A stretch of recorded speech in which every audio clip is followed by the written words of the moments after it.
Hello everyone, I am Dr. Payal Gumber from Dr. Sachin Mittal's Advanced Dentistry।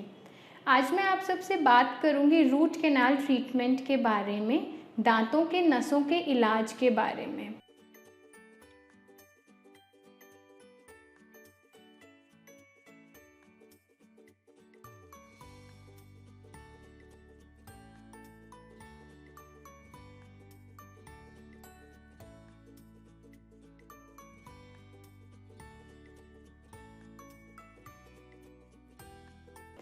So guys, to have a better understanding मैं सबसे पहले आपको दांत के structure के बारे में बताना चाहूँगी।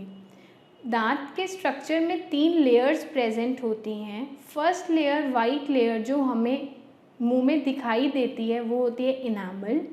सेकेंड लेयर इनामल के नीचे जो प्रेजेंट होती है उसे बोलते हैं डेंटिन, और डेंटिन के नीचे जो थर्ड लेयर प्रेजेंट है वो है हमारे दांतों की नर्व्स। तो अगर इन्फेक्शन या डिके कैविटी हमारे दांतों के फर्स्ट लेयर जो कि इनामल है या फिर डेंटिन सेकेंड लेयर तक प्रेजेंट है तो आपके डेंटिस्ट आपको सजेस्ट करेंगे कि इसमें फिलिंग की जा सकती है, रेस्टोरेशन की जा सकती है। अब रेस्टोरेशन क्या होता है?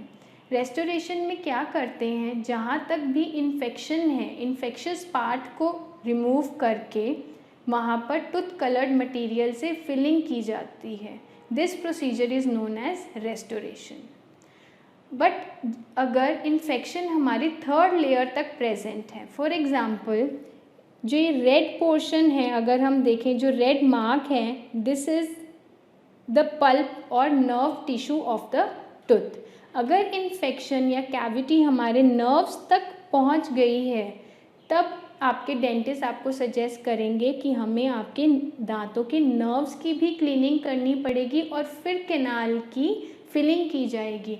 This procedure is known as root canal treatment. इसमें क्या होता है, दांतों के नसों का इलाज किया जाता है, नर्व्स की क्लीनिंग की जाती है और फिर आर्टिफिशियल मटेरियल से फिल किया जाता है।